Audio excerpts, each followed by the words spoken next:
গাজীপুরে দিনে গড়ে একটি খুন, ৬,০০০ নাগরিকের নিরাপত্তায় মাত্র একজন পুলিশ। এক বছরে চট্টগ্রামের ৩ উপজেলায় গুলি সংঘর্ষে নিহত ১৫।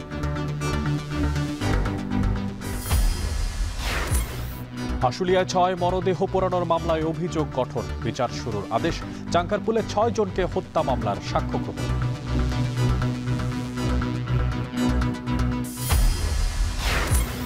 ডাকসুর প্রার্থীদের প্রাথমিক তালিকা প্রকাশ আজ। ক্যাম্পাসে নির্বাচনী আমেজ। জাকসুতে মনোনয়ন সংগ্রহ জমার শেষ দিন।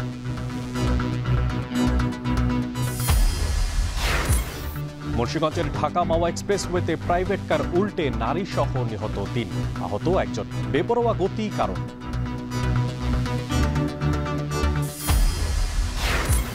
এবং তারল্য সহায়তার পরও ঘুরে দাঁড়াতে পারেনি ২৩টি ব্যাংক। মূলধন ঘাটতি ছাড়িয়েছে ১ লাখ কোটি টাকা। সুশাসন নিশ্চিতের তাগিদ।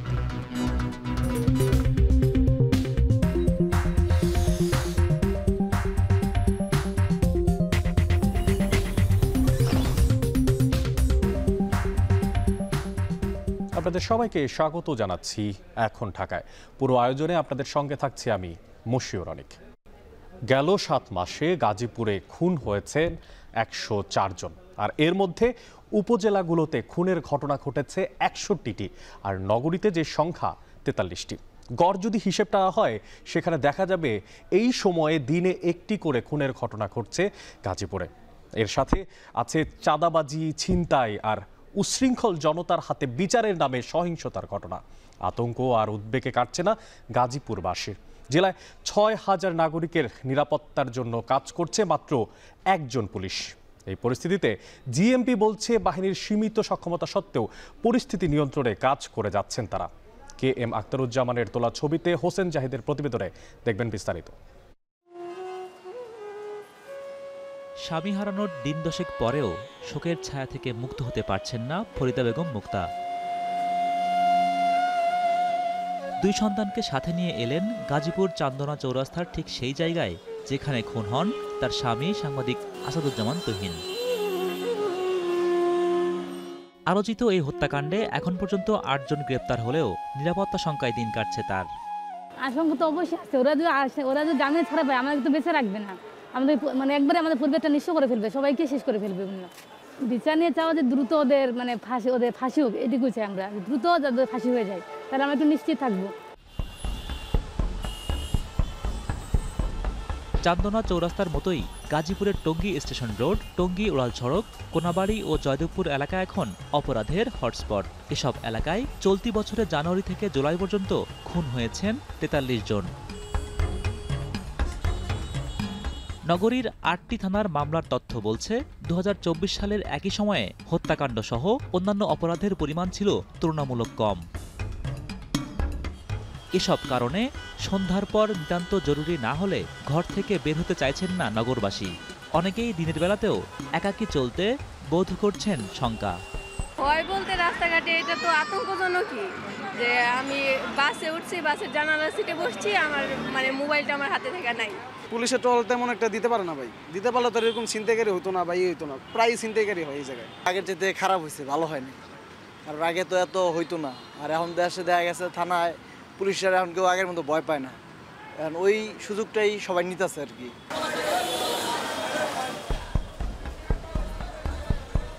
গাজীপুর নগরীতে অপরাধের অনুঘটক হিসেবে রাজনৈতিক অসহিষ্ণুতা এবং বন্ধ হয়ে যাওয়া শতাধিক গার্মেন্টসের বেকার শ্রমিকদের দুষলেন জিএমপির উপপুলিশ কমিশনার। সেই সাথে আইন শৃঙ্খলা নিয়ন্ত্রণে নানা উদ্যোগের কথাও তুলে ধরলেন তিনি। আসলে অপরাধীকে কিন্তু আমরা অপরাধী হিসাবেই কিন্তু দেখতে চাই। তাদের কোনো দলীয় পরিচয় কিন্তু পুলিশের কাছে কখনোই মুখ্য হয়ে দাঁড়ায় না। কিন্তু এরপরেও কিছু বিষয় থাকে, যেরকম আপনার বর্তমান যে পরিস্থিতিতে অনেক শিল্প কারখানা বন্ধ হয়ে গেছে আপনারা জানেন। এর ফলে কিন্তু অনেক লোক বেকার হয়ে গেছে। এই বেকারত্বের কারণেও কিন্তু আমাদের কাছে মনে হয়েছে যে অনেক অপরাধ বৃদ্ধি পেয়েছে।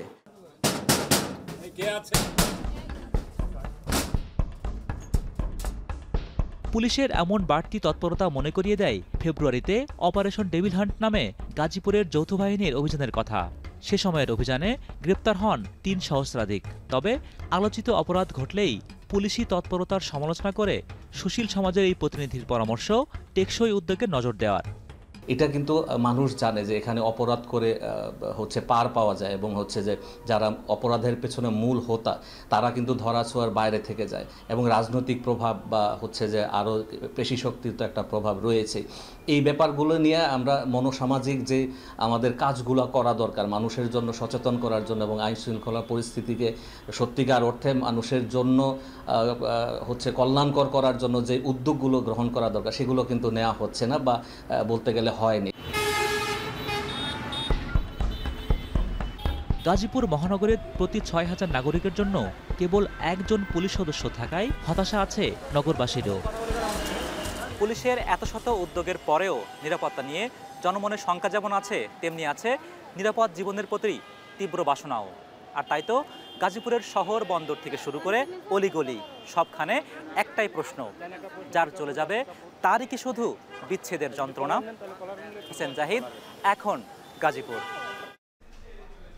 কেউ কেউ কখনো করছেন চাঁদা দাবি, আবার আধিপত্য বিস্তার, কখনো কখনো রাজনৈতিক প্রতিপক্ষকে দমন। গেল যে এক বছর, সেই এক বছরে অর্ধশত গোলাগুলির আর সংঘর্ষের ঘটনা ঘটেছে চট্টগ্রামের হাটহাজারী, বায়জিৎ আর রাউজান থানায়। আর এতে করে প্রাণ হারিয়েছেন অন্তত পক্ষে 15 জন। সবশেষ একটা ঘটনা ঘটে গতকালকে দিনে দুপুরে হাটহাজারীতে চাঁদা দাবি করে এবং সে চাঁদা না দেওয়ার কারণেই বাড়িতে গুলি করে সন্ত্রাসীরা। স্থানীয়রা বলছে আইন শৃঙ্খলা বাহিনীর কঠোর অবস্থান না থাকার কারণেই এই ধরনের ভীতিকর পরিবেশ তৈরি হয়েছে উত্তর চট্টগ্রামে। চট্টগ্রাম থেকে বিস্তারিত জানাচ্ছেন শোয়েব রহমান। বুধবার সকাল 10:30 হাটহাজারীর মেখলে এমন দিনে দুপুরে এক ব্যবসায়ীর বাড়িতে প্রকাশ্যে অস্ত্র হাতে ঢুকে পড়ে 4 যুবক। সবার মুখ মুখোশে ঢাকা। একটু পরই বাড়ি লক্ষ্য করে ফিল্মি কায়দায় গুলি ছুটতে থাকে একজন। এরপর দফায় দফায় গুলি শুরু হয়। কিছুক্ষণ পরই ব্যাগে অস্ত্র ঢুকিয়ে দৌড়ে পালায় সশস্ত্র সন্ত্রাসীরা। এলোপাতারি গুলিতে ঝাঁঝরা হয়ে যায় বারান্দার গ্লাস। গুলির আঘাতে উঠে যায় দেয়ালের পলেস্তরা। একটি গুলি জানালার গ্লাস ভেদ করে ঢুকে পড়ে ঘরের ভেতর। বাড়িটি স্থানীয় ব্যবসায়ী জাহাঙ্গীরের। এলাকায় তিনি সজ্জন ব্যবসায়ী হিসেবে পরিচিত। আবাসন, পেট্রোল পাম্প সহ নানা রকম ব্যবসা তার। জানান, কয়েকদিন ধরে বিদেশি নম্বর থেকে তার কাছে 50 লাখ টাকা চাঁদা দাবি করে আসছিল একটি গ্রুপ। মোবাইল হুমকি ধামকি দেওয়ার পরও চাঁদা দিতে অস্বীকার করায় হামলা চালায় তারা। এতে আতঙ্কিত পরিবারের সদস্যরা। 5-6 জন লোক এসে 4 জন ভিতরে ঢুকছে, যেটা আমরা সিসি ক্যামেরাতে ফুটেজে দেখছি আর কি। 4 জন ঢুকছে ভিতরে আর 2 জন বাইরে ছিল। কয়েকটা গুলি করে চলে গেছে। কেন, কারা করছে, কেন করছে বুঝতে পারতেছি না এখনো। তো যাই হোক, প্রশাসনের অনেক লোকজন আসছে, ওদের প্রশাসনের অনেক সহযোগিতা পেয়েছি, ওরা সব কিছু এখানে তদন্ত করছে। প্রকাশ্য দিবালোকে এমন ঘটনা আতঙ্ক ছড়িয়েছে জনজীবনে। প্রশ্ন উঠেছে আইন শৃঙ্খলা পরিস্থিতি নিয়েও। গেল এক বছরে চট্টগ্রামের হাটহাজারী, রাউজান, মোহরা, চাঁদগাঁও এবং বায়জিৎ এলাকায় আধিপত্য এবং চাঁদাবাজিকে কেন্দ্র করে গোলাগুলির ঘটনা ঘটেছে প্রায় অর্ধশতাধিক, আর প্রাণ গেছে অন্তত 15 জনের। এমন জনবহুল এলাকায় এ ধরনের সন্ত্রাসী কর্মকাণ্ড আগে হয়নি দাবি স্থানীয়দের। এই ফ্যামিলি তো আতঙ্ক আছেই, সাথে আমাদের গ্রামের প্রত্যেকটা ফ্যামিলি আতঙ্কিত। এই আমাদের উত্তর মেখলে এই ঘটনা আর কোনো জীবনে হয়নি, আমরা শুনি নাই, ছোট থেকে আমরা শুনি নাই। ওটার মধ্যে এই দুর্ঘটনাটা কে বা করা করলো, আমাদের প্রশাসনের জন্য সাহায্য হচ্ছে, প্রশাসনে ব্যবস্থা নিয়ে যাবে। ঘটনার পরপরই এলাকায় ছুটে যান পুলিশ। শিগগিরই অস্ত্রধারীদের শনাক্ত ও আইনের আওতায় আনার আশ্বাস তাদের। আমরা ঘটনাস্থল পরিদর্শন করেছি, ওখান থেকে সিসিটিভি ফুটেজ পাওয়া গেছে এবং তাদেরকে শনাক্ত করে পরবর্তী আইনগত ব্যবস্থা গ্রহণের জন্য নির্দেশনা দেওয়া হয়েছে এবং সেই অনুযায়ী আমাদের বিভিন্ন ইউনিট কাজ করছে আর কি। স্থানীয়দের অভিযোগ, 5 আগস্টের পর চট্টগ্রাম নগরীর বায়জিৎ, হাটহাজারী, রাউজান থানায় আইন শৃঙ্খলা সবচেয়ে বেশি অবনতি হয়েছে। অথচ সন্ত্রাসীদের বিরুদ্ধে তেমন কোনো শক্ত অবস্থান দেখা যায়নি আইন শৃঙ্খলা রক্ষাকারী বাহিনীর। শোয়েব রহমান, এখন চট্টগ্রাম। আশুলিয়ায় 6 মরদেহ পোড়ানোর মামলায় অভিযোগ গঠন করে বিচার শুরুর আদেশ দিয়েছে আন্তর্জাতিক অপরাধ ট্রাইব্যুনাল। এই নিয়ে আরও খবর জানাতে ট্রাইব্যুনাল থেকে যুক্ত হচ্ছেন সহকর্মী গালিব ইবনে রিয়াজ। গালিব, আপনার মাধ্যমে জানতে চাই যে অভিযোগ গঠনের আদেশ দিয়ে 6 মরদেহ পোড়ানোর যে মামলা তা সম্পর্কে আর কি বলেছে আদালত, এছাড়া আনাস হত্যা মামলার যে সাক্ষ্য গ্রহণ তা নিয়ে বিস্তারিত কি তথ্য আছে আপনার কাছে?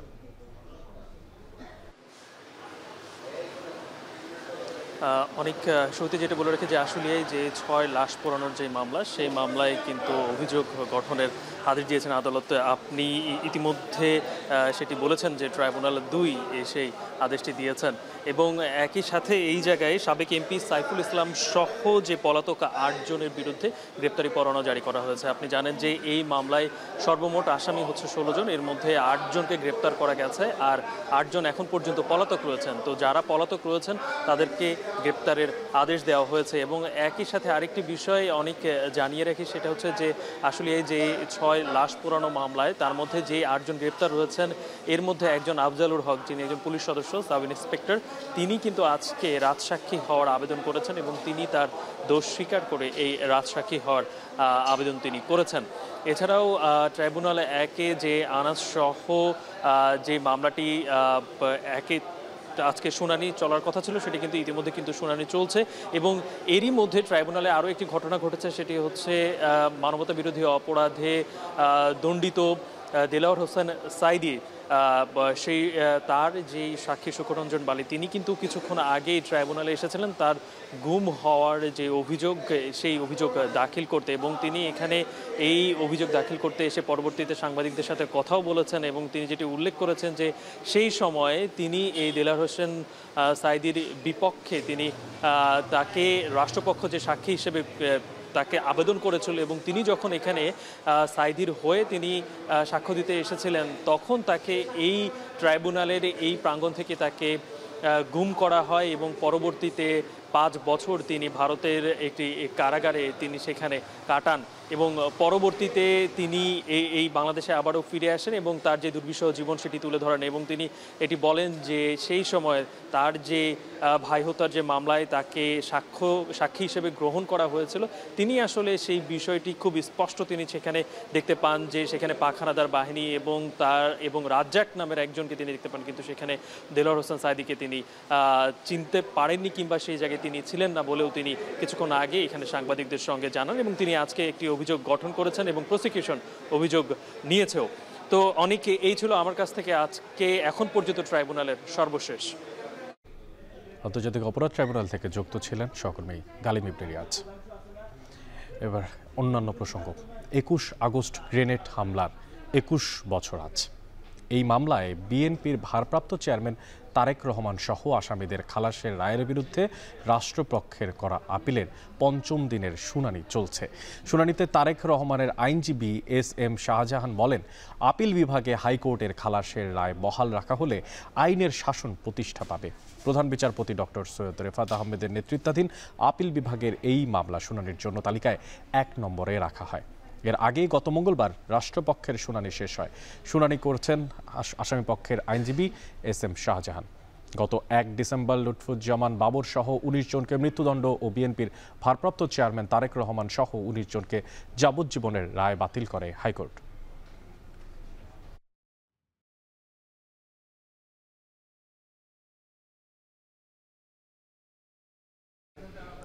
ডাকসু নির্বাচনে প্রার্থীদের প্রাথমিক তালিকা প্রকাশ করা হবে আজ।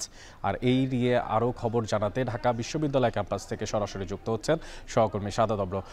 অব্র, আপনার মাধ্যমে জানতে চাই যে আসলে নির্বাচনে যোগ্য প্রার্থীদের প্রাথমিক তালিকা কখন নাগাদ প্রকাশ করা হতে পারে, আর ছাত্র যে সংগঠনগুলো আছে তা ক্যাম্পাসে নির্বাচন কেন্দ্রিক কোনো কর্মসূচি পালন করছে কিনা জানাবেন।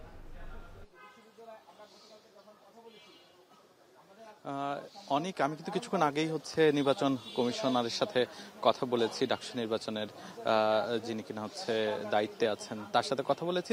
তিনি কিন্তু আমাদেরকে জানিয়েছেন যে 5টা নাগাদ এই যে ভোটার তালিকা আছে সব তালিকা এবং ব্যালট কোন কোন কোথায় গিয়ে ভোট দিবে সেই সব কিছু কিন্তু হচ্ছে বিকেল 5টা নাগাদ হচ্ছে প্রকাশ করা হবে। তার পাশাপাশি হচ্ছে আজকের দিনে কিন্তু মূলত হচ্ছে পুরো উৎসাহ উদ্দীপনার সাথে সাথে ছাত্রীদের মধ্যে আমি লক্ষ্য করেছি যে বেশ অনেকটা সময় জুড়েই যারা কিনা প্রার্থী আছে তারা কিন্তু হচ্ছে আশেপাশে অবস্থান করছেন এবং তাদের মধ্যে যে উৎসাহ সেটি কিন্তু আমি পূর্ণাঙ্গভাবেই দেখতে পেয়েছি।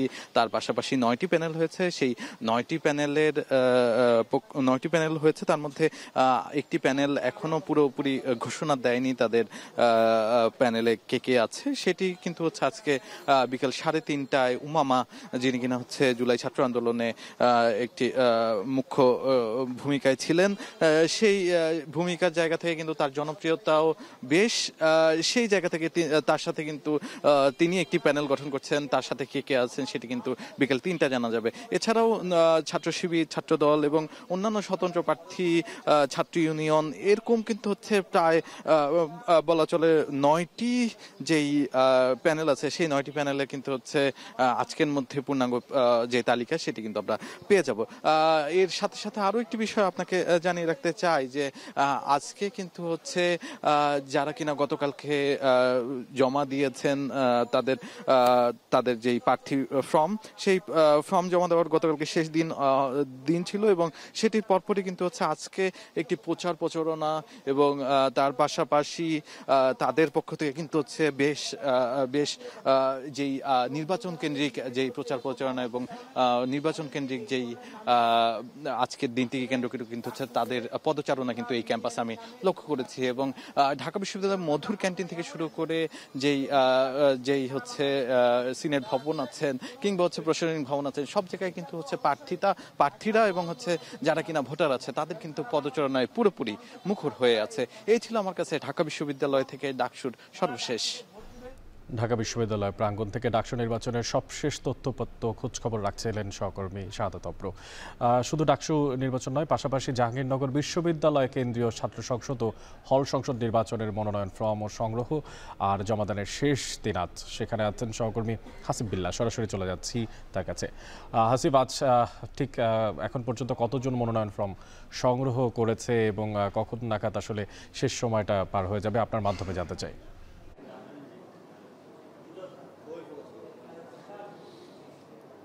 অনেক মূলত জাহাঙ্গীরনগর বিশ্ববিদ্যালয়ের এই ছাত্র সংসদ এবং হল সংসদ নির্বাচনের জন্য মনোনয়ন ফর্ম সংগ্রহর যে সময়টি শুরু হয়েছিল গত সোমবার থেকে, সোম এবং মঙ্গলবার 2 দিন সংগ্রহ হয় এবং তারপরেই মূলত শিক্ষার্থীদের আবেদনের প্রেক্ষিতে আরও একদিন বৃদ্ধি করা হয়। গতকাল ছুটি ছিল এবং আজকে আবারও সেই মনোনয়ন ফর্ম বিক্রি শুরু হয়েছে।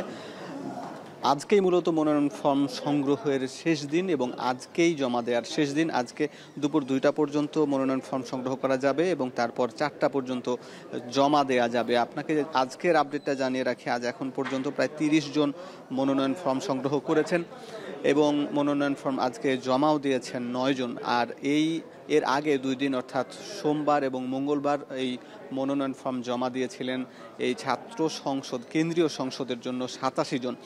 আপনি বুঝতেই পারছেন যে তাহলে প্রথম 2 দিনে 87 জন এবং আজকে মূলত এই 9টা থেকে শুরু হয়েছে, এখন প্রায় 12:30 বা 12টার পর এখন পর্যন্ত প্রায় এই কয়েক ঘন্টাতেই কিন্তু প্রায় 30 জন ফর্ম সংগ্রহ করেছেন। অর্থাৎ শেষ দিন উপলক্ষে অনেক শিক্ষার্থী এসেছেন এবং আসছেন এবং তারা ফর্ম সংগ্রহ করছেন এবং জমাও দিচ্ছেন। আসলে এই যে প্রায় 33 বছর পর জাহাঙ্গীরনগর বিশ্ববিদ্যালয়ে ছাত্র সংসদ হতে যাচ্ছে, এজন্য এই ছাত্র সংসদের হল পাড়া থেকে শুরু করে হল, আবাসিক হল, ক্যাফেটেরিয়া, মুক্তমঞ্চ কিংবা চৌরঙ্গি, শহীদ মিনার, সব জায়গায় কিন্তু এই যে ছাত্র সংসদ নির্বাচনের এক আমেজ দেখা যাচ্ছে এবং শিক্ষার্থীরাও এসে এই ফর্ম সংগ্রহ করছেন এবং জমা দিচ্ছেন এবং তারা তাদের অধিকার আদায়ের জন্য কে সর্বোত্তম প্রার্থী হতে পারেন সেই বিষয়গুলো কিন্তু এখন পর্যন্ত আলোচনার মধ্যে রয়েছে। এখন পর্যন্ত কোনো প্যানেল ঘোষণা করেনি কেউ। এখানে উল্লেখযোগ্য অবস্থানে রয়েছে ছাত্র শিবির, ছাত্রদল, বাংলাদেশ গণতান্ত্রিক ছাত্র সংসদ, বাগছাস এবং বাম ছাত্র সংগঠনগুলো রয়েছে। আসলে এর বাইরেও স্বতন্ত্র ছাত্র সংগঠনগুলোও রয়েছে। আসলে সবাই এখন তাকিয়ে আছেন যে কে কোন প্যানেলে নির্বাচন করছেন এবং কারা এই ক্যাম্পাসের জনপ্রিয় প্রার্থী তাদেরকে বিচার বিবেচনা করেই নির্বাচনে ভোট দেবেন এবং নির্বাচনটি হবে আগামী 11ই সেপ্টেম্বর। এই ছিল অনেক জাহাঙ্গীরনগর বিশ্ববিদ্যালয়ের জাকসুর খবরাখবর। জাহাঙ্গীরনগর বিশ্ববিদ্যালয়ের কেন্দ্রীয় ছাত্র সংসদ নির্বাচনের মনোনয়ন জমা দেওয়া এবং তোলার সবশেষ দিন আছে বিষয়ে সবশেষ খোঁজখবর রাখছিলেন সহকর্মী হাসিবুল্লাহ। দিকে তারল্য সহায়তা দেওয়ার পরও এখনও ঘুরে দাঁড়াতে পারেনি দেশের অন্তত 23টি ব্যাংক। চলতি বছরের মার্চ শেষে মূলধন ঘাটতি দাঁড়িয়েছে 1,10,000 কোটি টাকার বেশি। বেড়েছে ঘাটতিতে থাকা ব্যাংকের সংখ্যাও। বিস্তারিত জানাচ্ছেন দেলোয়ার দোলন। বিগত সরকারের আমলে নজিরবিহীন অনিয়ম আর দুর্নীতিতে খাদের কিনারায় পড়া ব্যাংকিং খাত এখনও ধুঁকছে। ছাত্র জনতার আন্দোলনে সরকার পতনের পর প্রকৃত চিত্র সামনে আসতে থাকে। চলতি বছরের মার্চ মাস শেষে 1,10,000 কোটি টাকার বেশি মূলধন ঘাটতিতে পড়েছে দেশের 23টি ব্যাংক। বাংলাদেশ ব্যাংকের হালনাগাদে বলা হয়েছে, গত বছরের ডিসেম্বর শেষে 19 ব্যাংকের মূলধন ঘাটতি ছিল 1,71,687 কোটি টাকা, যেখানে চলতি বছরের প্রথম প্রান্তিকে মূলধন ঘাটতি কিছুটা কমলেও ঘাটতিতে থাকা ব্যাংকের সংখ্যা বেড়েছে। 28টি ব্যাংকের নির্দিষ্ট সময়ের জন্য ঋণ পরিশোধের সময় বাড়ানোয় ঘাটতির পরিমাণ কমেছে। চলতি বছরের মার্চ শেষে 6টি রাষ্ট্রমালিকানাধীন, 9টি বেসরকারি ব্যাংক, 7টি ইসলামী ধারার ব্যাংক এবং একটি বিদেশি ব্যাংকের সম্মিলিতভাবে 1,10,260 কোটি টাকার মূলধন ঘাটতিতে পড়ে। গত মার্চ শেষে খেলাপি ঋণ বেড়ে 4,20,334 কোটি টাকা ছাড়িয়েছে। ডেফারেল সুবিধা নেয়ার পরও খেলাপির প্রভাবেই 23টি ব্যাংক মূলধন ঘাটতিতে রয়েছে, যার মধ্যে ডেফারেল সুবিধা পেয়েও অগ্রণী ব্যাংকের ঘাটতি বেড়ে হয়েছে 5,822 কোটি টাকা। Deferral system is a bad system. This should be stopped. যারা স্টেক হোল্ডার্স তারা তাদের শেয়ার হোল্ডারদের প্রফিট দেখায়, ম্যানেজমেন্ট তারা প্রফিট দেখায়, এই প্রভিশন না করে প্রফিট দেখায় তারা বোনাস নেয়। এগুলো তো সব নিয়ে বাইরে কোনো জায়গাটা নাই। একটি ব্যাংকের মূলধন ও তার ঝুঁকিভিত্তিক সম্পদের অনুপাত CRAR, যেখানে ঝুঁকির মাত্রা অনুযায়ী সম্পদের হিসাব নির্ধারণ হয়। মার্চ শেষে ব্যাংক খাতে CRAR দাঁড়িয়েছে 6.74%, যেখানে আন্তর্জাতিক মানদণ্ডে এই হার 10%-এর উপরে থাকা উচিত। কেন্দ্রীয় ব্যাংক বলছে, দুর্বল ব্যাংকগুলোকে ঘুরে দাঁড়াতে নানা উদ্যোগ নিয়েছে বাংলাদেশ ব্যাংক। তারল্য সংকট কমানো সহ লেনদেন স্বাভাবিক করতে কেন্দ্রীয় ব্যাংক থেকে বাণিজ্যিক ব্যাংকগুলোকে জুলাইয়ে 4,64,000 কোটি টাকার বিশেষ তারল্য সহায়তা দেয়া হয়েছে। আমরা তো বেশ কয়েকটা ব্যাংকের অ্যাসেট কোয়ালিটি রিভিউ করেছি। সবচেয়ে দুর্বল অবস্থায় যে ব্যাংকগুলো ছিল তাদের মধ্যে থেকে ব্যাংকগুলোর কীভাবে সংস্কার করা যায়, সেটা মার্জার হতে পারে, অন্য কিছু হতে পারে বা কি হতে পারে সবকিছু আগে থেকে। বিশেষজ্ঞদের মত, ব্যাংক খাতের ঢেকে রাখা ক্ষত প্রকাশ পেতে শুরু করেছে। কিছু অব্যবস্থাপনার কারণে একটা চ্যালেঞ্জের মধ্যে দিয়ে যাচ্ছে। তো এখন ব্যাংকের যেটা এখানে সুশাসন ফিরিয়ে আনার আসলে কোনো বিকল্প নেই। অপরাধেই যেন একটা নীতি হয়ে গেছে। আর এর থেকে আমাদের মোটিভেশন দরকার, আর দিয়ে দিলে সিরিয়াসলি এখানে মনিটর সুপারভাইজ করা, এবং যারা মনিটর সুপারভাইজ করবে এটা দিয়ে বাস্তবায়ন ঠিকমতো না করে তাহলে যথাযথ শাস্তির ব্যবস্থা করা। সংস্কারের অংশ হিসেবে অনিয়মে জড়িয়ে পড়া শরিয়া ভিত্তিক 5 ব্যাংক একীভূত করা হচ্ছে।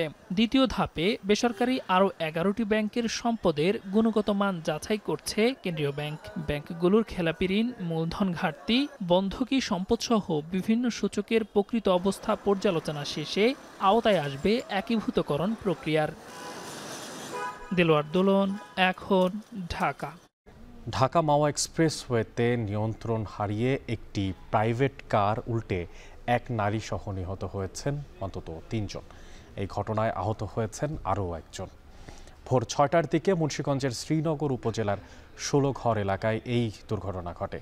ফায়ার সার্ভিস কর্মকর্তা জানায়, ঢাকাগামী প্রাইভেট কারটি 16 ঘর এলাকায় এসে অতিরিক্ত গতির কারণে নিয়ন্ত্রণ হারিয়ে সড়ক বিভাজনের সাথে ধাক্কা লেগে মহাসড়কেই উল্টে যায়। এতে ঘটনাস্থলেই নিহত হন 2 জন। আহত 2 জনকে উদ্ধার করে শ্রীনগর স্বাস্থ্য কমপ্লেক্সে নেয়ার পথে আরও একজনের মৃত্যু হয়। নিহতদের বিষয়ে বিস্তারিত এখনও কিছু জানা যায়নি বলে জানিয়েছে উপজেলা স্বাস্থ্য কর্মকর্তা।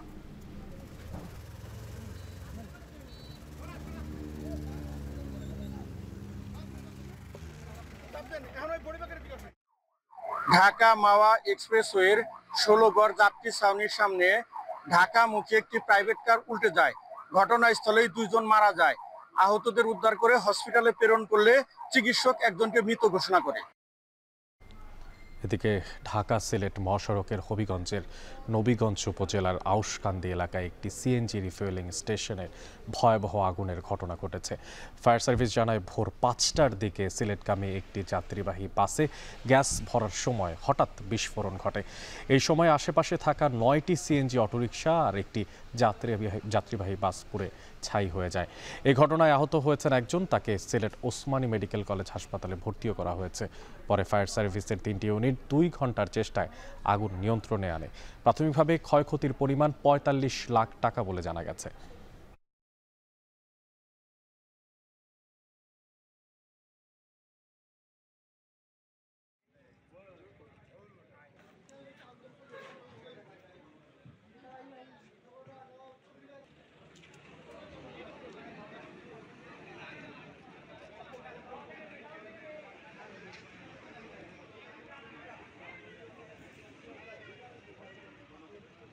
অপরূপ সুন্দর এই লীলাভূমির মাঝেই রয়েছে নানা ধরনের ষড়যন্ত্র, সন্ত্রাস। সম্প্রতি চোরাচালানের জন্য আলোচিত হয় কক্সবাজারের রামুর গর্জনিয়া, কচ্ছপিয়া এবং বান্দরবনের নাইক্ষরছড়িয়ের সীমান্ত এলাকা। এখানে রাজনৈতিক মানুষদের সঙ্গ নিয়ে গড়ে উঠেছে সীমান্ত মাফিয়া গ্রুপ, যার নাম দেওয়া হয়েছে অধরা। তবে এবার আইন শৃঙ্খলা বাহিনীর তৎপরতায় সীমান্ত চোরাকারবারে ভাটা পড়েছে। এখন নতুন করে চোরাচালান শুরু করতে নানা ধরনের ষড়যন্ত্রে লিপ্ত হচ্ছে চক্রটি। তারা আইন শৃঙ্খলা বাহিনীর অভিযানকে প্রশ্নবিদ্ধ এবং গ্রেফতারদের যারা আছেন তাদেরকে ছাড়িয়ে আনতে নানা ধরনের ফোন দিয়ে আসছেন। যদিও আইন শৃঙ্খলা বাহিনী চোরাকারবারীদের ষড়যন্ত্রকে পাত্তা দিচ্ছে না বলে দাবি করছেন তারা। বান্দরবান থেকে রিজবি রাহাতের প্রতিবেদনে দেখবেন বিস্তারিত। বান্দরবান ও কক্সবাজার সীমান্তে একসময় দাপিয়ে বেড়ানো শীর্ষ সন্ত্রাসীরা একে একে ধরা পড়ছে আইনশৃঙ্খলা বাহিনীর জালে। উদ্ধার করা হয়েছে বিপুল অস্ত্র, গোলাবারুদ, ইয়াবা আর চোরাই গরু। এছাড়া প্রশাসনের নজরদারি বাড়ায় মিয়ানমার থেকে চোরাই গরু বাজারে আসছেও কম। অবৈধ বাণিজ্য বন্ধ হওয়ার পথে চক্রটি প্রশাসনের উপর ক্ষিপ্ত। আইনশৃঙ্খলা বাহিনীকে বিতর্কিত করে চলমান অভিযান বন্ধ করতে তৎপর সীমান্তের চোরাকারবারি দলের সদস্যরা। অনেকে জেলে বসে আটছে নানা ফন্দি। শুধু চোরাকারবারি নয়, হামলা, অস্ত্রের ব্যবহার ও সন্ত্রাসী কর্মকাণ্ডের অভিযোগও রয়েছে চক্রটির বিরুদ্ধে। 2 নম্বর আসামি 562 হইলে 1000 মামলা, 1870 মামলা। ওর আর বেশি হয়রানি করছে, কিন্তু ও প্রকৃত সন্ত্রাসী। অনেক অস্ত্র আজও পর্যন্ত তাদের কাছে আছে। আমরা আজও পর্যন্ত কোনো ধরনের আমাদের নিশ্চয়তা আছে আমি মনে করতে পারি না, কারণ আমরা পালাতক ছিলাম। শাহিন ডাকাতের সহকারী আফসার ডাকাতি ধরছে, এটা আমরা অনেক খুশি। আফসার যেন জিন্দিগিতে যেন সারা না পাই, এটার জন্য প্রশাসনের কাছে আমরা অনুরোধ করতেছি। এদিকে চলতি মাসের শুরুতে আবারও মিয়ানমার সীমান্তে সক্রিয় হয়ে উঠতে তৎপর তালিকাভুক্ত 22 চোরাকারবারি দল। এবছর 5 জুন যৌথ অভিযানে মিয়ানমারের চোরাই গরু জব্দের ঘটনায় চক্রটির বিরুদ্ধে মামলা করে বিজিবি। চোরাচালান চোরাকারবারিগুলো শক্ত হাতে করতে পারে, প্রশাসনের বিরুদ্ধেও মামলা, আবার যারা অ্যারেস্টেড হয়েছে তাদেরকে ছাড়ানোর জন্য তারা প্রচেষ্টা চালাচ্ছে। এর মধ্যে দিয়ে অনেক ব্যবসায়ীকে 11 বিজিবি ধরে অনেক শাস্তি দিয়েছে। এখন ওদের অভিযান এখনো পর্যন্ত চলমান রয়েছে। বর্তমানে এখন মোটামুটি আয়ত্তের মধ্যে। এখন সীমান্তে চোরাচালান বন্ধে সতর্ক থাকার পাশাপাশি পরিস্থিতি বিবেচনায় টহল সহ সার্বিক নিরাপত্তা জোরদারের কথা জানিয়েছে বিজিবি। চোরাচালান প্রতিরোধে বিজিবি সীমান্তে কঠোরভাবে কার্যক্রম টহল পরিচালনা করছে।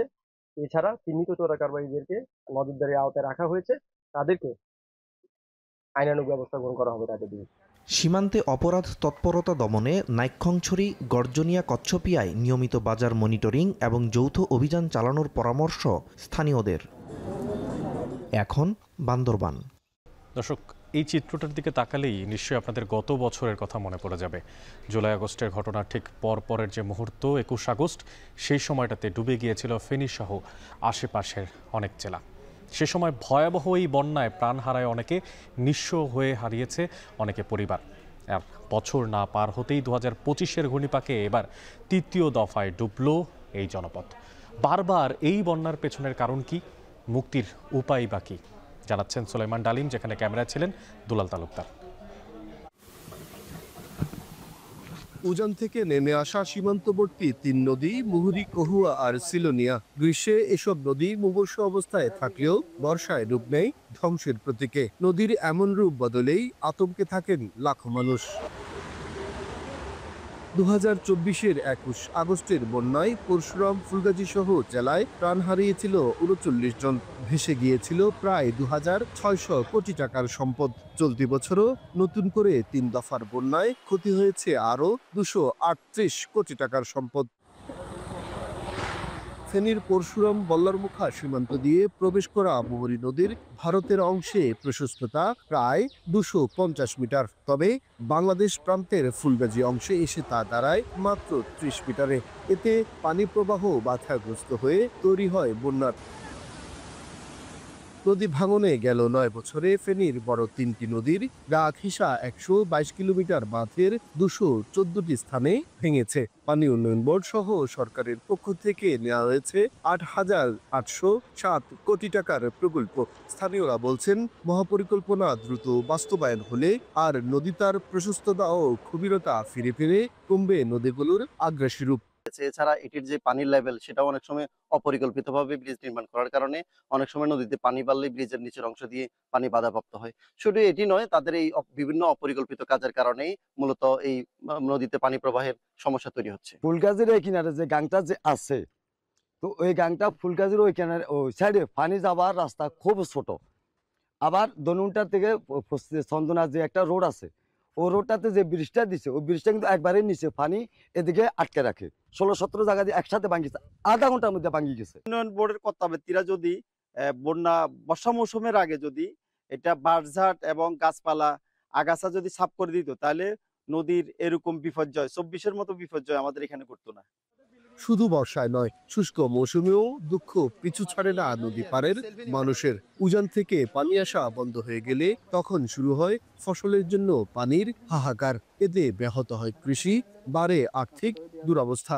আমাদের এই নদীটা আগে অনেক বড় ছিল, এখন চারিদিক থেকে বাড়িঘর করে যে টার্নিং এ তো ঘরগল করে জায়গা জমিন পুরাই মানে সব নদীর ছোট বানায় ফেলছে। আগে অনেক বড় নদী ছিল, তখন কোনো বাঁধ ভাঙতো না। ইচ্ছা করলে পানি ছেড়ে দিতে পারবে না। এটার যদি সঠিক একটা দুই দেশের মধ্যে একটা চুক্তি হয়, তাহলে আশা করি আমরা এই দেশের মানুষ, এই ফেনী জেলার মানুষ আমরা রেহাই পাবো এই বন্যা থেকে। পানি যাওয়ার পথকে সুগম করে নদীকে তার গতিপথ ফিরিয়ে দিলেই তবে বন্যার সমস্যার সমাধান হতে পারে বলে জানালেন চট্টগ্রাম বিশ্ববিদ্যালয়ের পরিবেশবিদ্যার এই শিক্ষক। আর বিষয়টির সাথে একমত হয়ে প্রয়োজনীয় উদ্যোগের কথা জানালেন পানি উন্নয়ন বোর্ডের কর্মকর্তা। ফেনী অঞ্চলে সেগুলো অধিকাংশ হচ্ছে ভারত, তার আসাম, ত্রিপুরা বিভিন্ন জায়গা থেকে আসছে, সুতরাং এবং সেগুলো এসে কোথা থেকে বে অফ বেঙ্গলে এসছে। যে পরিমাণে প্রবাহ আসে প্রতি সেকেন্ডে প্রতি ঘন্টায়, সেই প্রবাহ যাওয়ার যে চ্যানেলগুলো, অর্থাৎ সেই চ্যানেলগুলো উন্মুক্ত করার আগে ছিল, কিন্তু সেই চ্যানেলগুলো আস্তে আস্তে ভূমিরূপে শুরু হয়ে গেছে। এটা একটা বড় কারণ। এই ৭,৩৪০ কোটি টাকার ডিপিপিতে মেইন অবজেক্ট হলো নদী খনন করে এই পানিটাকে বের হয়ে যাওয়ার মতো পর্যাপ্ত প্যাসেজ দেওয়া। এগুলো ছোট ছোট ব্রিজ আছে নদীতে, সেগুলির জন্য পানি বাধা প্রায়, সেই ব্রিজগুলো পর্যায়ক্রমে রিমডেলিং করতে হবে। এই প্রজেক্টে সুপারিশ করা আছে। সীমান্তের ওপারে পানি ছাড়লে তলিয়ে যায় জনপদ, আর শুকনো মৌসুমে পানি আটকে রাখলে হাঁসফাঁস করে কৃষি। বিশেষজ্ঞরা বলছেন, সুস্পষ্ট ও টেকসই পরিকল্পনা এবং দ্বিপাক্ষিক সমাধানই পারে এই দুর্যোগ চক্র থেকে মুক্তি দিতে। সোলাইমান ডালিম, এখন ফেনী।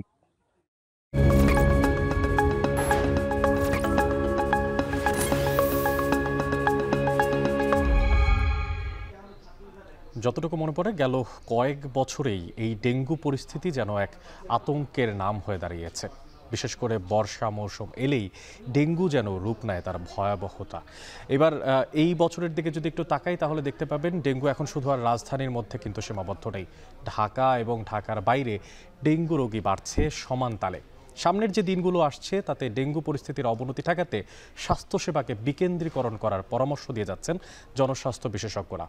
বাকিরা জানাচ্ছেন শম্পা বিশ্বাস।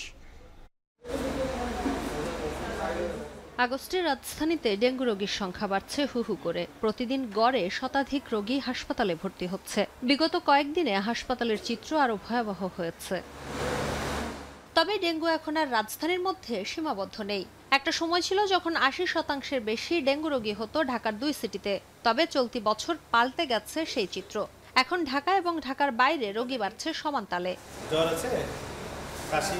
চলতি বছর ডেঙ্গুতে আক্রান্তের যে তথ্য স্বাস্থ্য অধিদপ্তর তুলে ধরেছে তা বিশ্লেষণ করে দেখা যায় ১ জানুয়ারি থেকে ১০ আগস্ট পর্যন্ত আক্রান্ত ২৪,১৮৩ জনের মধ্যে ১৮,৮৩৭ জনই ঢাকার বাইরের বাসিন্দা। তাই জনস্বাস্থ্য বিশেষজ্ঞদের পরামর্শ, ডেঙ্গু নিয়ন্ত্রণে শহর থেকে গ্রাম সকল পর্যায়ে স্বাস্থ্যসেবাকে বিকেন্দ্রীকরণ করার। ডেঙ্গু দূর করার জন্য একদিকে যারা রোগী হয়ে গেছে তাদের দ্রুত শনাক্ত করে তাদেরকে চিকিৎসার আওতায় আনা। সবাইকে আইসিইউতে নিতে হবে তা তো না। প্রাথমিক চিকিৎসা, মাধ্যমিক চিকিৎসা আর সর্বোচ্চ ৩য় পর্যায়ের চিকিৎসা। এই স্বাস্থ্য ব্যবস্থাটা যে আমাদের সম্পদ আছে এটা বিকেন্দ্রীকরণ করলে কিন্তু এটা হয়ে যায়। আমাদের সব জায়গায় ডাক্তার প্রয়োজন নেই, স্বাস্থ্যকর্মী যথেষ্ট, কোনো জায়গায় নার্স যথেষ্ট। এছাড়া মশা কিংবা রোগ নিয়ন্ত্রণে সবাইকে দায়িত্ব নেওয়ার পরামর্শ দেন এই বিশেষজ্ঞ। কোনো একক প্রতিষ্ঠান ডেঙ্গু নিয়ন্ত্রণ করতে পারবে না জানিয়ে এই বিশেষজ্ঞ ডেঙ্গুর বর্তমান অবস্থাকে জরুরি অবস্থা বলে ঘোষণা দেওয়ারও পরামর্শ দেন। এখন তো আপনি স্বাস্থ্যকে জিজ্ঞেস করেন, তারা বলবে আমরা চিকিৎসা দিচ্ছি, মশা নিয়ন্ত্রণ তো আমার দায়িত্ব না। আবার আপনি যারা স্থানীয় সরকার কর্তৃপক্ষ বলবে যে আমরা তো মশা নিয়ন্ত্রণে কাজ করছি, রোগীর চিকিৎসা ঠিকমতো হচ্ছে না। কাজেই ফাঁক দিয়ে মানুষ কিন্তু মারা যাচ্ছে। কাজে একটা একক কর্তৃপক্ষ দরকার যারা সমন্বয় করবে। কোনো একটা সংস্থা, কোনো একটা হাসপাতাল একা রোগী নিয়ন্ত্রণ এবং মশা নিয়ন্ত্রণ করা হচ্ছে না তো, প্রতি বছরই তো একইভাবে চলছে। কাজেই এই কাজটার জন্য স্বাস্থ্য মন্ত্রণালয়, স্থানীয় সরকার মন্ত্রণালয়, পরিবেশ মন্ত্রণালয়, আরও যেসব মন্ত্রণালয় প্রয়োজন সবগুলো মিলে একটা সমন্বিত কেন্দ্র দরকার। এদিকে রাজধানীতে মশক নিয়ন্ত্রণে নতুন উদ্যোগ সহ ভ্রাম্যমাণ আদালত পরিচালনার কথা জানিয়েছে ঢাকার 2 সিটি কর্পোরেশন। শোভা বিশ্বাস, এখন, ঢাকা। এক নিরস্ত্র মা তার সন্তানকে নিয়ে ছুটে বেড়াচ্ছেন একটা নিরাপদ আশ্রয়ের জন্য। যুদ্ধ, বিগ্রহ, বোমা, চারিপাশে যখন বারুদের গন্ধ, তখন তাদের জন্য নেই কোনো থাকার বা মাথা গোজার জায়গা। আর তার মধ্যে এবার গাজা সিটি দখলে প্রথমবারের মতো সামরিক অভিযান শুরু করল ইসরায়েলি বাহিনী। এই অভিযান পরিচালনায় ৬০,০০০ রিজার্ভ সেনা ফিরিয়ে আনা হয়েছে। এই বিপুল সংখ্যক সেনা সদস্য আগামী সেপ্টেম্বরের শুরুতে মাঠে কাজ করবে বলে জানা গেছে। গেল সপ্তাহে গাজা সিটি দখলের ঘোষণা দিয়ে বাসিন্দাদের অন্যত্র সরে যাওয়ার নির্দেশ দেয় নেতানিয়াহু সরকার। তবে ইসরায়েলের এমন পরিকল্পনার তীব্র নিন্দা জানিয়েছে ফ্রান্স সহ বিভিন্ন দেশ। আন্তর্জাতিক সংস্থাগুলোও নিন্দা জানিয়ে যাচ্ছে বারবার। ফরাসি প্রেসিডেন্ট ইমানুয়েল ম্যাক্রো সতর্ক করে দিয়ে বলছেন, গাজা সিটি দখলের পরিকল্পনা সবার জন্যই বিপর্যয় ডেকে আনবে। অন্যদিকে এক টেলিভিশন ভাষণে ইসরায়েলি প্রতিরক্ষা বাহিনীর মুখপাত্র জানান, গাজা সিটি থেকে হামাসের অস্তিত্ব মুছে ফেলতে চলবে সামরিক অভিযান। এদিকে হামাসের অভিযোগ, যুদ্ধবিরতির শর্ত মেনে নেওয়ার পরেও নিরপরাধ বেসামরিক মানুষদের ওপরে নৃশংসতা চালিয়ে যাচ্ছে ইসরায়েলিরা। וצבאי של ארגון התא על העיר עזה. וכבר עכשיו כוחות צה"ל אוחזים এদিকে ভারী বর্ষণে বিদ্যুৎ বিচ্ছিন্ন হয়ে ৪৮ ঘন্টার বেশি সময় ধরে অন্ধকারে ডুবে আছে পাকিস্তানের করাচি শহর সহ সিন্ধু প্রদেশের বেশ কয়েকটি অঞ্চল। এছাড়াও একদিনের বৃষ্টিতে দেশটিতে প্রাণহানি বেড়ে দাঁড়িয়েছে ২১ জনে। বুধবার মাত্র কয়েক ঘন্টার বৃষ্টিতে ডুবে গেছে গোটা করাচি। বিদ্যুৎ বিভ্রান্তের মাঝখানেই দেশটির বাণিজ্যিক রাজধানীও পড়েছে বেশ বিপাকে। বেশ কয়েকটি এলাকায় ২৪ থেকে ৪৮ ঘন্টারও বেশি সময় ধরে বিদ্যুৎ বিচ্ছিন্ন। আর এতে করে চরম বিপাকে পড়েছেন নগরীর বাসিন্দারা। বিদ্যুৎ বিভ্রাটে দেখা দিয়েছে খাবার পানির তীব্র সংকট। ভারী বর্ষণে গিলগিট বালতিস্তানে অন্তত ১১ জন এবং করাচিতে ১০ জনের মৃত্যু হয়েছে। ক্ষতিগ্রস্ত হয়েছে শত শত ঘরবাড়ি, অবকাঠামো আর স্থাপনা। আগামী ১০ সেপ্টেম্বর পর্যন্ত বৃষ্টিপাত অব্যাহত থাকবে বলে পূর্বাভাস দিয়েছে দেশটির আবহাওয়া অফিস।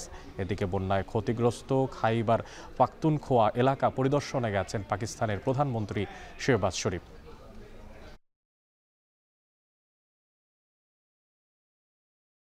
পরবর্তী প্রজন্মের ক্রিকেটারদের জন্য বিসিবি থেকে সব ধরনের সুযোগ সুবিধার নিশ্চয়তা চান ক্রিকেটার মুশফিকুর রহিম। বিসিবির শেয়ার অ্যান্ড কেয়ার প্রোগ্রামের আলোচ্য বিষয়গুলোর পূর্ণাঙ্গ বাস্তবায়নও চান তিনি। বিশ্ব ক্রিকেটে নিজেদের শ্রেষ্ঠত্ব বাড়াতে এর কোনো বিকল্প নেই মানছেন মিস্টার ডিপেন্ডেবল। বিস্তারিত জানাচ্ছেন ফারহান ইহসান। ফিজিক্যালি চ্যালেঞ্জ ক্রিকেটারদের ট্রায়ালে গিয়েছিলেন বাংলাদেশ দলের সবচেয়ে সিনিয়র ক্রিকেটার মুশফিকুর রহিম। সেখানে বেশ খানিকটা সময় কাটানোর পর বললেন, ফিজিক্যালি চ্যালেঞ্জ ক্রিকেটারদের সুযোগ সুবিধা আরও বাড়ানো উচিত। ক্যারিয়ারের পরন্ত বেলায় ক্রিকেটার মুশফিকুর রহিম দীর্ঘদিন ধরে সার্ভিস দিচ্ছেন বাংলাদেশ ক্রিকেটে। বিসিবি শেয়ার অ্যান্ড কেয়ার প্রোগ্রামে ক্রিকেটারদের অধিকার ও প্রয়োজনীয়তা নিয়ে হয়েছে বিস্তর আলোচনা। খেলোয়াড়দের সাথে বিসিবি সরাসরি আলোচনাকে সাধুবাদ জানিয়েছেন বর্ষিয়ান এই ক্রিকেটার। তবে ভবিষ্যৎ ক্রিকেটারদের জন্য চান যথাযথ ক্রিকেট কাঠামো ও অনুশীলনের নিশ্চয়তা। আমরা আশা করব যে এরকম একটা আমরা যেন পরিবেশ গড়ে দিতে পারি নেক্সট জেনারেশনের জন্য, যারা যেন ফ্রিকুয়েন্টলি সব জায়গায় যেয়ে খেলতে পারে, ওরকম মাঠ করে যেয়ে দিতে পারে, ওরকম যেন প্র্যাকটিস ফ্যাসিলিটি যেন তাদেরকে করতে পারি। বাংলাদেশ দলের ক্রিকেট যাত্রাটা বেশ দীর্ঘ। সুদীর্ঘ এই পথ চলায় দলীয় সাফল্যের হার অনেকটাই নিম্নমুখী। বিশ্ব ক্রিকেটে পিছিয়ে থাকার পেছনে নিজেদের সীমাবদ্ধতাকে বড় করে দেখছেন মিস্টার ডিপেন্ডেবল। এখন ওয়ার্ল্ড ক্রিকেট যতদূর এগিয়ে গেছে, আমরা বাংলাদেশ তাদের থেকে অনেক পিছিয়ে। তো এই দিক থেকে যদি আমরা সেই সাপোর্টটা দিতে পারি, তাহলে ডেফিনেটলি আমার মনে হয় আরও এগিয়ে যাবে বাংলাদেশি ক্রিকেট। যে ইমপ্লিমেন্টটা যতদিন না হবে আসলে ততদিন এই বৈঠক বলেন বা যারা মিটিং বলে এগুলো আসলে ফ্রুটফুল হবে না। বাংলাদেশের ক্রিকেট ফ্যাসিলিটি নিয়ে নিজের অসন্তোষের কথা জানালেন মুশফিক, পাশাপাশি প্রশংসায় ভাসালেন বসুন্ধরা স্পোর্টস সিটিকে। এটা দেখে তো আসলে আমাদের সবারই লজ্জা লাগা উচিত, কারণ এইরকম একটা গ্রুপ বাংলাদেশে, যেটা সারোয়ার ভাই জাভেদ ভাই বললো যে ন্যাশনাল টিম, তো ক্রিকেট তো দূরের কথা, মানে কোনো ন্যাশনাল টিমেরই এরকম ফ্যাসিলিটিস নেই, যেটা কিনা প্রত্যেকটা ন্যাশনাল টিমের একটা নর্মাল বেসিক নিডস হওয়া উচিত। কারণ আপনি ফ্যাসিলিটি যতদিন না এনশিওর করতে পারবেন ততদিন আসলে প্লেয়ারদের বের করা অনেক ডিফিকাল্ট হবে। তো আমার মনে হয় যে এই ফ্যাসিলিটিস দেখে যদি আমাদের যারা নীতি নির্ধারক আছে তারা যদি ইন্সপায়ার না হয়, তাহলে আসলে আমাদের আর আফসোস ছাড়া আর কিছু বলার নেই। তবে বিশ্ব ক্রিকেটে সাফল্য পেতে বিসিবির ক্রিকেট ফ্যাসিলিটির কোনো বিকল্প নেই বলে মানেন সাবেক বাংলাদেশ অধিনায়ক। চান ক্রিকেট অভিভাবকদের সদিচ্ছা ও যথাযথ পরিকল্পনার বাস্তবায়ন। ফারহান ইহসান, এখন, ঢাকা। আর এরই মাধ্যমে শেষ করছি এখন ঢাকা। তবে যাওয়ার আগে শিরোনামগুলো জানিয়ে দিচ্ছি আরও একবার। গাজীপুরে দিনে গড়ে একটি খুন, ৬,০০০ নাগরিকের নিরাপত্তায় মাত্র একজন পুলিশ। ১ বছরে চট্টগ্রামের ৩ উপজেলায় গুলি সংঘর্ষে নিহত ১৫। আশুলিয়ায় মরদেহ পোড়ানোর মামলায় বিচার শুরু। রাজসাক্ষী হতে পুলিশ সদস্য আফসালুর আবেদন। চানখারপুলে হত্যা মামলায় সাক্ষ্য গ্রহণ। ডাকসুর প্রার্থীদের প্রাথমিক তালিকা প্রকাশ আজ। ক্যাম্পাসে নির্বাচনী আমেজ। জাকসুতে মনোনয়ন সংগ্রহ জমার শেষ দিন। মুন্সিগঞ্জের ঢাকা মাওয়া এক্সপ্রেসওয়েতে প্রাইভেট কার উল্টে নারী সহ নিহত ৩, আহত একজন। বেপরোয়া গতি কারণ।